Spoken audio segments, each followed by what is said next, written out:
সকলোকে অসমীয়া নৱবৰ্ষ তথা ৰঙালী বিহুৰ আন্তৰিক শুভেচ্ছা জ্ঞাপন কৰিলোঁ। আৰু বিহু বুলি ক'লে জানেই সকলোৱে ঘৰতে একদম উখল মাখল পৰিৱেশ। আৰু আজি গৰু বিহুৰ কাৰণে গৰুৰ বস্তুখিনি যোগাৰ কৰি আছোঁ। এয়া কেৰেলা, বেঙেনা, হালধি গোটেইখিনি আৰু তাৰ মাজতে মায়ে একাপ চাহ দিলেহি।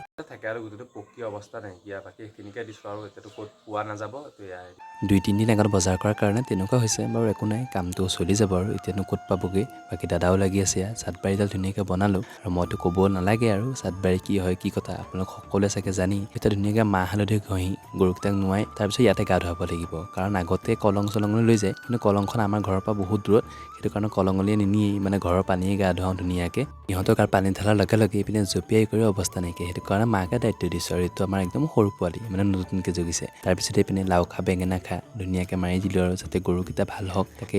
আৰু ইয়াৰ পিছতে চাটবাৰিডাল সাল সলনি কৰা হয়, আমিও কৰিলোঁ। আৰু এতিয়া ওলাইছোঁ বজাৰলৈ, বজাৰত গৈ অলপমান মাছ ল'লোঁ, তাৰপিছত অকণ মাংস, আৰু এয়াই আছিল দিয়ক আজি।